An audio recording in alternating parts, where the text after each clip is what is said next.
நமஸ்காரம். உங்கள் அன்பிற்கும் அபிமானத்திற்கும் உரிய வித்யாபத்திரன் விஆர் ராஜா குளத்தூர் என்று பேசுகிறேன். ஸ்ரீமாத்ரே நமக. இது என்னுடைய 657வது வீடியோ.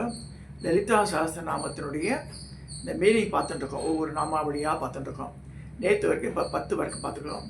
இது 2வது நாளாக பார்க்க போகிறோம். அப்போது இதில் நான் திருப்பி சொல்கிறேன். நான் இந்த கணேசையர் அந்த பாஸ்கராயருடைய இதை வச்சுட்டு பாஷ்யத்தை வச்சுட்டு சௌபாகிய பாஸ்கரத்தை கணேசையர் எழுதியிருக்கார். கணேசையர் வச்சிருந்தது சூரிய மாமி என்ற ராஜமாமி. அவள் தே பப்ளிஷ்டு தட் புக்கு, இந்த பெரிய புக்கு. இந்த இப்போ கிரி ட்ரேடிங்கில் இந்த 800 ரூபா அந்த புக்கு. இப்போ அட்டையெல்லாம் மாற்றிருக்கா தவிர இதுலேருந்து தான் நடத்தி நான் படிக்கிறேன். நான் இதில் சிட்டிஸ் இப்படியே சொல்லி தான் லேட் ஆகும். அது ஸோ முக்கியமான கருத்துக்கள் மட்டும்தான் நான் மீனிங்காக படிக்கிறேன். அதில் இப்போ 11வது நாமாவளி என்ன சொல்கிறது? நேற்று வரைக்கும் 10 பார்த்தாச்சு நம்ம. சரி, நேற்று பார்த்தது மனோருபேஷ கோதண்டா, அது வரைக்கும் பார்த்துருக்கு. இன்றைக்கி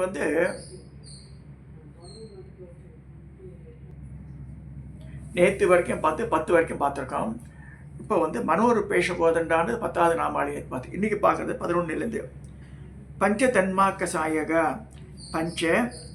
பஞ்சதன்மாத்திர சாயகா, 5 தன்மாத்திரங்களை பானங்களாக உடையவள். அம்பாள் தன்னுடைய இடக்கையில் கரும்பு வில்லும், வலக்கையில் முன்கையில் 5 விதமான புஷ்ப பானங்களை வச்சுருக்கா. சில படங்களில் பானமாடமே காமிச்சிருப்பான். சில புஷ்ப பானங்கள் மன்மதன் எப்படி வச்சுருக்கானோ அம்பாள் மாதிரி புஷ்ப பானத்தை வச்சுருக்கா. ஸோ இது பஞ்ச இந்திரியங்களை குறிக்கிறதுன்னு சொல்லியிருக்கு. 5 புஷ்ப பானங்கள் என்னென்ன? செந்தாமரை, நல்லா படிச்சுங்க. இஷ்டம் போல் சொல்கிறா. சம்பகா, அசோக புண்ணா, அது வேறு. அம்பாள் வச்சுருக்க புஷ்பங்கள் வேறு. அம்பாள் கையில் வச்சுருக்கிறது செந்தாமரை, செவ்வல்லி, செவ்வாம்பல், செங்கழு நீர், மாம்பூ. இதில் மாம்பூ தான் டிஃபர்ஸ். மிச்சம்லாம் கிட்டத்தட்ட ஒரே இது அளவில் வந்துடும். அது எல்லாம் சிகப்பு கலர், மாம்பூ மட்டும் தான் மஞ்சள் கலர். இது பஞ்ச இந்திரியங்களை குறிக்க சொல்லியிருக்கு. ஸோ இவற்றின் குணங்கள் அவை இலக்குகளை தாக்கினால் ஏற்படுத்திய விளைவுகளை பொறுத்து முறையே ஹர்ஷனம், ரோஷனம். ஹர்ஷனம் மகிழ்விப்பது, ரோஷனம் தான் சுவையூட்டுவது, மோகனம் மயக்குவது, சோஷனம் என்றது மற்ற வைப்பது, மாரணம் என்று மாய்ப்பதில் கூறப்படுகின்றது. இந்த அம்புகளுக்கு அதிஷ்டான தேவதை தண்டநாதா என்ற வாராகி. வாராகி இதெல்லாம் வரா. இந்த வாராகின்னு சொல்லும்போது just I want to recall incident. இன்னைக்கு காத்தா அருப்புக்கோட்டையிலேருந்து கிருஷ்ணன்ற ஃபோன் பண்ணார். அவர் நாளைக்கு வரேன் நேரத்துக்கு. இந்த மாதிரி நாளைக்கு ஆற்றுல இருப்பேல 31ஆம் தேதி. என்ன சார்னு, இந்த மாதிரி வெள்ளிவாக்கத்தில் அந்த தண்டநாதா சிலை ரெடியாக இருக்கான். கிட்ட 5 அடி உயர வராகி சிலை. அதை எடுத்துகிட்டு வரணும். காத்தால் வர முடியுமா, சாயந்தரம் வர முடியுமா தெரியல. நான் அந்த உங்களால் வர முடியாது, அதனால் இந்த லாரியோடையே ஆற்று கழிச்சு வந்துடுறேன் அம்பாளன்னார். நாளைக்கு சாயந்தரம் சனிக்கிழமை யார் லோக்கலில் பார்க்கலாம். வாராகி சிலை லாரியில் இருக்க போகிறது. அது அப்படியே அருப்புக்கோட்டைக்கு போகிறது. பிரதிஷ்டா 7ஆம் தேதி பிரதிஷ்டா இருந்தது. ஸோ இங்கேருந்து கிளம்புறது, சென்னையிலேருந்து கிளம்பி போகிறது. நாளைக்கு அம்பாள் வாராகி அம்பாள் ஆற்றுக்கு வரேன்ருக்கா வாசலில். லாரி உள்ளே வர முடியாது. சரி, நம்ம போய் கீழே போய் இறங்கி அதுக்கு உண்டான மரியாதை பண்ணணும் வச்சுட்டுருக்கேன். ஸோ இதையும் சொல்லிடுறேங்க. இந்த அம்புகளின் சூஷ்ம ரூபம் உரு 5 தன்மாத்திரை எனப்படும் 5 குணங்கள். இவை ஜடமான உலகத்துக்கு மூலப்பொருளாக அமைந்துள்ளது. இந்த ஆகாசம் ஒரு பூதம், சப்தம் ஒலி, வாயு ஒரு பூதம், ஸ்பர்சம் தொடு உணர்ச்சி, அக்னி ரூபம் நிறம், ஜலம் ரசம் சுவை, பிருத்திவினா பூமி, கந்தம் மனம். இந்த பூதங்களின் மிகவும் சூஷ்ம நிலையில் தான் தனித்தனியாக இருக்கின்றன. நாம் பார்க்கும் பிரபஞ்சமோ இந்த 5 பூதங்களின் சேர்க்கையாலே உண்டானது அப்படின்னு சொல்லப்படுறது. அம்புகள் எய்பவனது கருத்தின்படி இலக்கை அடைந்து பயனை விளைவிக்கின்றன. ஒரு ஜீவன் பக்தனானால் தேவியின் அம்புகளுக்கு நல்ல இலக்காவான். அதனால் விரும்பத்தக்க சப்த, ஸ்பர்ஷ, ரூப, ரச, கந்த குணங்களின் சுகானுபவத்தை பெறுகிறான்னு வருது. இந்த அம்புகளுக்கு 3 வகை உருவங்கள் உள்ளன. சூல, சூஷ்ம, வாசன, ஸ்தூல வடிவ மலர்கள், சூஷ்ம வடிவ மந்திரங்கள், வாசனா வடிவோ பராரூபமானது. அம்பாளுக்கு மன்மதனை போலவே கரும்பு வில்லும் மலக்கணைகளையும் தேவி லலிதா என்னும் காமேஸ்வரி என்று அழைக்கப்படும் சிங்கார பிரதானியா தன் கையால் அழகான வஸ்துக்கள் அவளுக்கு ஆயுதங்களாக அமைந்துள்ளன. கரும்பு வில்லுக்கு அதிர்ஷ்டான தேவனே மந்திரணி. அதே மாதிரி இந்த பஞ்ச இந்திரியங்களான பஞ்சமாங்க அதிர்ஷ்டான தேவதை தண்டராதா சொல்லியிருக்கு.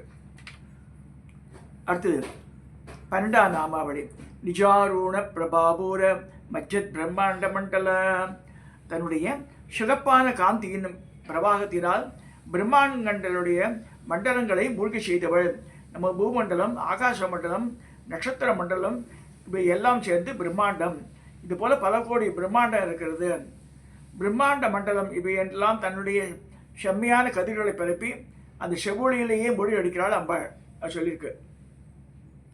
இவ்வாறு வெறும் செவ்வொளி பழம்பாக தோன்றும் தேவியின் சூழ ஒரு இனிவரின் நாமாக்களே வர்ணிக்கப்படுகிறது.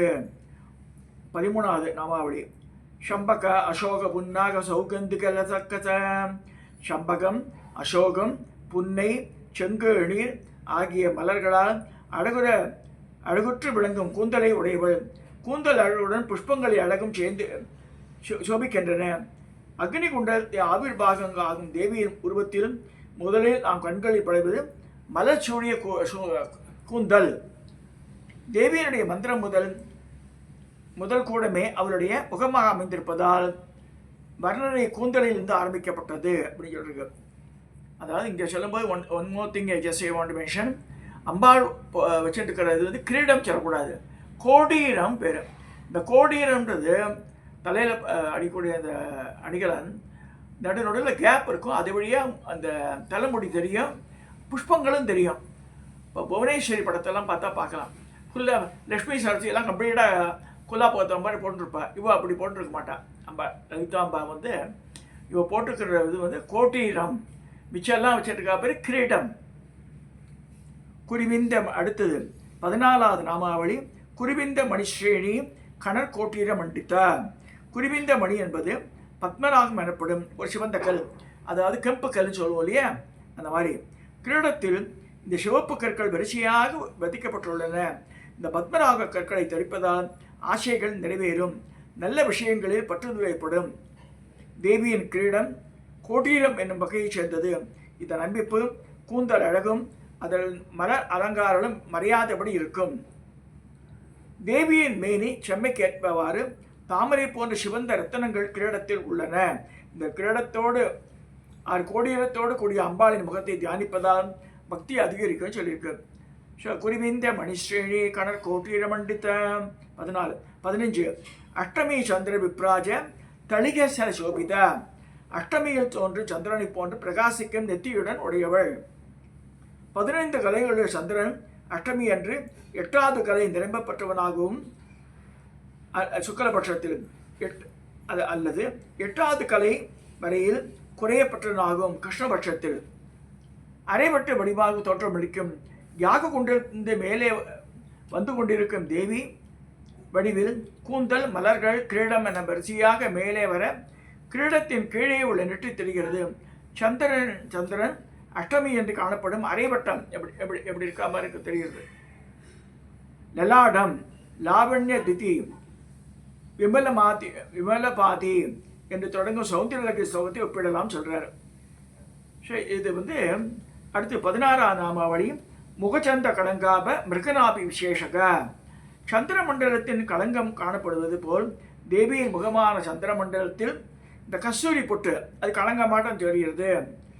சந்திர மண்டலத்தின் நடுவே ஒரு கருமையின் நிறமுள்ள பகுதியை நம்ம பார்க்குறோம். அங்கே பாட்டி வடை சொல்கிறோம். ஆக்சுவலாக அது அங்கே இருக்கிற அந்த கருமையான பகுதி இது. அதே மாதிரி அம்பாளுக்கு இந்த கஸ்தூரி பொட்டு வைக்கலாம். மீனாட்சி அம்மனுக்கெல்லாம் பார்த்தா கூட குங்குமம் போட்டு வைக்கல பாருங்க. அந்த விக்கிரகத்துக்கு கஸ்தூரி பொட்டு கருப்பார் போட்டு வைக்கிறா. ஸோ அது ஒரு களங்கமாட்டம் தோன்றுறது அது சொல்லப்படுறது.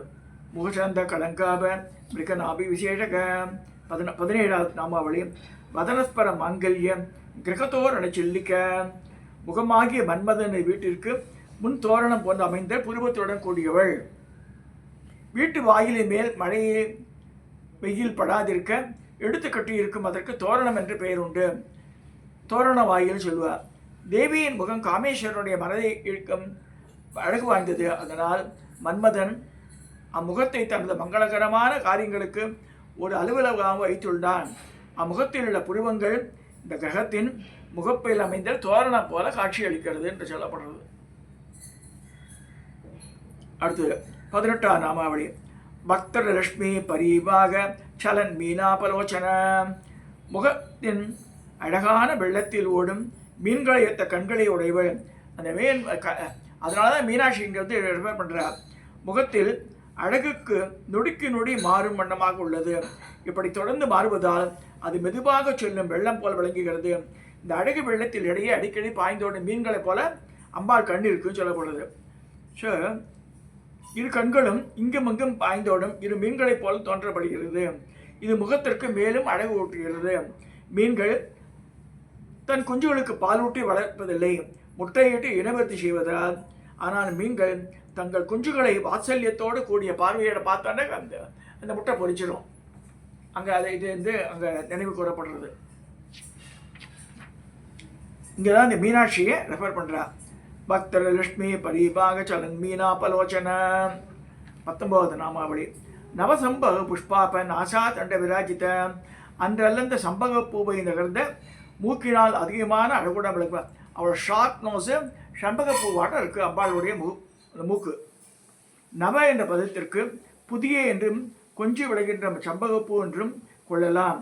சற்றே மலர்ந்த சம்பகப்பூ என்று நல்ல வாசனை நடக்கும் போது கார்த்திக் என்ற குமாரன் பையன் கிட்டத்தட்ட 300-400 பூ வாங்கிட்டு தான் போனோம் ஒரு 10 நாளைக்கு முன்னாடி.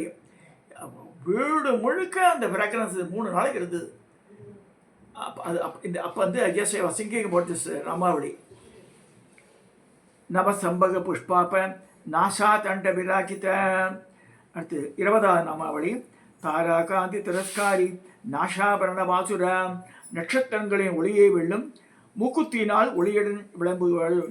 தாரா என்ற சொல்லுக்கு மங்களா சுக்லா என்று இரு தேவிகளே அல்லது தாரா என்ற தேவதையோ குறிப்பிடப்பதாக கொள்ளலாம்.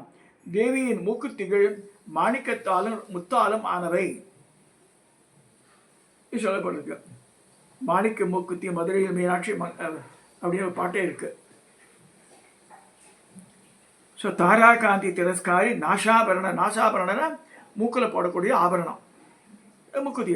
அதனால தான் சுமங்கலிகளாம் மூக்குத்தி போடணுன்றது.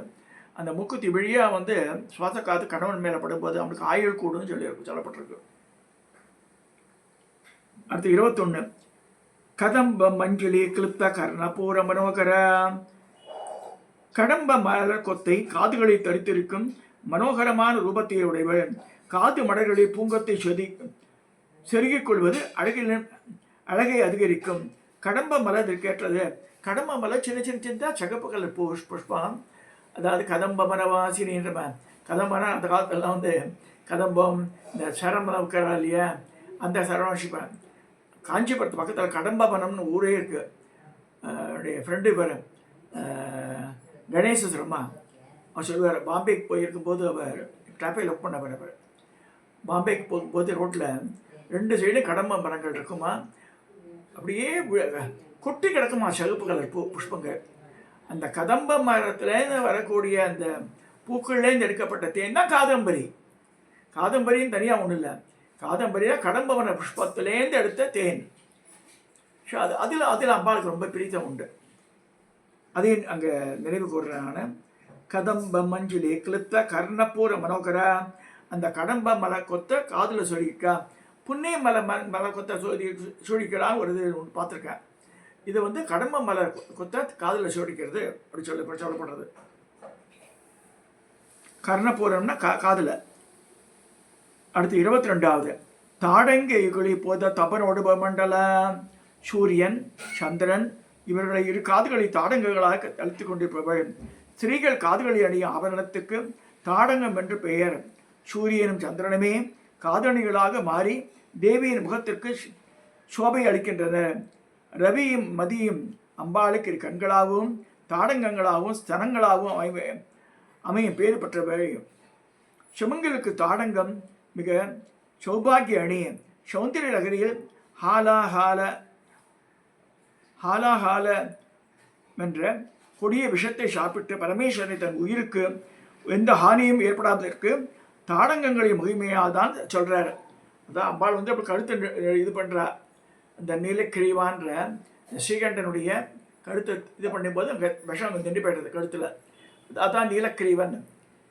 கிரீவம்னா நீல நிற கழுத்தை உடையவன். அது ஏன்னா அம்பாளுடைய தாடங்க மகிமைன்னு சொல்லியிருக்கோம். அதனால் நிறைய பேரோட சொல்லுவான். இந்த ஜிமிக்கு ஒரு வயசுக்கு அப்புறமா ஜிமிக்கிலாம் போட்டால் கண்ட மயிலாப்பரோட மாமி வயசான பெரிய கடத்த 75 பேர் இருக்கும். இத்தனோண்டு ஜிமிக்கி போட்டு வருவா. ஜிமிக்கின்னு குழந்தைகள் போடுற 10 வயசு குழந்தை போட்டுக்கலாம், 14 வயசு கல்யாணம் வரைக்கும் போட்டுக்கலாம்.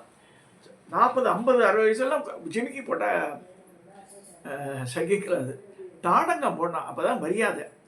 ஒரு வைரத்தோட பெருசாக போட்டால் சரி, அது புஷ்பராகத்தோடு போட்டுருந்தாலும் சரி, 7 கழுத்தோடு போட்டுனா தனி மரியாதை வந்துடும். அது ஜிமிக்கி போட்டால் மரியாதை வராது. நல்லா புரிஞ்சுங்க. சரி, தாம்பு செயின் ஒன்று அந்த மாதிரி தாடங்கம் ப்ளஸ் வந்து வளையல் இவ்வளோ இது இருந்தால் போதும். சரி பாருங்கள், சென்னையினுடைய சவுத் மெட்ராஸ் இருக்க கோடீஸ்வரா பெண்கள்லாம் பார்க்கலாம், இப்படி தான் இருப்பா. திஸ் ட்ரெஸ் கோடு பார்த்தாலே பெரிய மனுஷான்னு தெரியும். அது அந்த மாதிரி இருக்கணும். கச்சா முச்சான்னு போட்டுக்கூடாது. தொங்கட்டாலும் தொங்கண்டு அது ஒரு ஏஜோடு முடிஞ்சிடுறது. ஒவ்வொரு ஏஜ் வரும்போது இப்படி தான் சொல்லியிருக்கேன். மூக்குத்தி இருக்கணும், அதாவது இந்து பெண்களுக்கு சொல்கிறாங்க. அதே மாதிரி இந்த தாடங்கம்ன்ற தோடு போட்டால் தான் கணவனுக்கு ஆயுசு கூடுத. மூக்குத்தியின் தோடு போட்டுட்டாலே அவனுக்கு ஆயுசு கூடன்னு சொல்லியிருக்கு. அம்பாள் வந்து அந்த மாதிரி போட்டுருக்கா. தாடங்கை போத தபரோடு மண்டலம். அடுத்து 23 பத்மராக சிலாதச பரிபாபி கபோலுபூ. பத்மராகம் என்ற சிவப்பு கல்லினால் செய்யப்பட்ட கண்ணாடியை விட அதிசயமான கன்னங்களை உடையவள். அம்பாளோட கண்ணம் வந்து பத்மராக கல் ஆட்டிருக்கான். பல பல பல பல பலன்னு இருக்குது சிவப்பு கல்லில். பழபழன்னு இருக்குது. கண்ணாடி போல் பிரதிபிம்பம் காட்டுவதாயும் உள்ளன. அவளின் வடிவு செம்மையினால் சிவப்பாயும் தோன்றுவதால் சிவப்பு ரத்தினத்தினாலான கண்ணாடியும் வென்றவை என்று எடுத்துக்கணும். இங்கே அது 24வது நாமாவளி. நவபித்ரும்பஸ்ரீ நெக்காரி ரஜனச்சத. புதியதாக பவழம், கோவைப்பழம் இவர்களின் காந்தியை வெல்லும் அழகான உதடுகளை உடையவள். தேவியின் உதடுகள் இயற்கையாகவே செம்மையானது. செம்மையான பொருள்களில் சிவந்தவை பவழமும் கோவைப்பழமும்.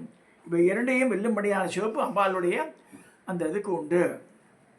இதுதான் நவபித்ரும்பஸ்ரீ நெக்காரி ரஜனச்சத அப்படின்னு. அது 25வது நாமாவளி. இன்னைக்கு கடைசி நாமாவளி இன்னைக்கு பார்க்கறதுல. சுத்த வித்யாங்குராகார திதுபங்குத்தேஜல. சுத்த வித்தியின் முளைகள் போன்ற இது பல்வரிசைகளை ஒளிமிக்க தோற்றமுடையவள். 16 எழுத்துக்கள் சுத்த வித்தின்னு சொல்லிருக்கு. மேலே 16, கீழே 16. ஸோ அதுதான் சுத்த வித்தை. அந்த மாதிரி இருக்கு அம்பாளுடைய இது பல்லுடைய அமைப்பு. துஜே என்ற சொல்லுக்கு இருபிறப்புடையவள். இதனால் 3 பொருட்களை குறிப்பிடப்படுகின்றன. பிராமணன் தாயிடமிருந்து ஒரு பிறப்பு, உபநயத்துக்கு அப்புறம் ஒரு பிறப்பு. பட்சி முட்டையால் வெளிப்படுவது ஒரு பிறப்பு, முட்டையிலிருந்து குஞ்சாக வெளிப்படுவது ஒரு 2வது பிறப்பு. பல் ஒரு தடவை முளைத்தெழுந்து விழுந்து திருப்பிய முளைப்பதால் இருபிறப்பு. சுத்த வித்யா என்பது மிகச் சிறந்ததான சோடசாட்சரிய மந்திரம். இதில் 16 பீஜங்கள் அல்லது எழுத்துக்கள் உள்ளன. இந்த விதைகள் என்று ஒவ்வொரு விதையும் முளைத்து இருக்கூறாக பிளந்து மேலும் கீழுமாய் பிரிந்து நிற்பதால் இந்த வரிசை பற்களைப் போல் காணப்படுகின்றது. ஸ்ரீவித்தியே சுத்த வித்தியை என்று தத்தாத்திரேய சங்கீதியை சொல்கிறது. வேதம் முதலியவை பிராமணனை ஆசிரியத்திருக்கின்றன.